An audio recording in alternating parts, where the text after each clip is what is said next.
ധ്യാൻ ചേട്ടൻ ഈ വീഡിയോയിൽ പറഞ്ഞത് ശരിയല്ലേ? ഇവിടുത്തെ 90% ചെറുപ്പക്കാർക്കും അങ്ങനെ ഡിസ്റ്റന്റ് ഇല്ലാത്ത ആൾക്കാരാണ്. സത്യം പലർക്കും ഇല്ല. 90 പോട്ടെ, 95 കൂട്ടിയോ.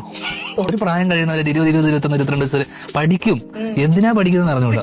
പഠിച്ചു കഴിഞ്ഞാൽ ഭയങ്കര ജീവിതം ഭയങ്കര സുഖമായിരിക്കും. കണക്കുകൾ പറയുന്നത് ഇന്ത്യയിലെ 95% സ്റ്റുഡൻസിനും സ്കൂൾസ് കഴിഞ്ഞ് അടുത്തത് ഏത് കോഴ്സ് എടുത്ത് പഠിക്കണമെന്ന് ഒരു ഐഡിയ ഇല്ലാത്തവരാണെന്നാണ്. ചിലരോട് പാരന്റ്സ് ഡേ ഇതുപോലെ അങ്ങ് പറയും. മറ്റു മാതാപിതാക്കളെ പോലെ അവര് പറയുന്ന പോലെ പഠിച്ച് അവര് പറയുന്ന പ്രൊഫഷൻ തിരഞ്ഞെടുക്കാനൊന്നും ഞാൻ വാശി പിടിക്കില്ല. അതുകൊണ്ട് നിനക്ക് 2 ഓപ്ഷൻ ഉണ്ട്.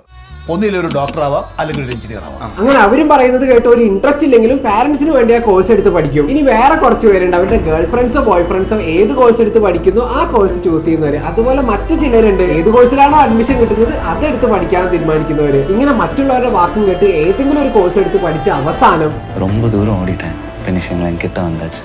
இப்போ திரும்பி பார்க்கும்போது தான் தெரியுது இவ்வளோ நாள் ராங் ட்ராக்ல தான் போயிட்டு இருந்துச்சு.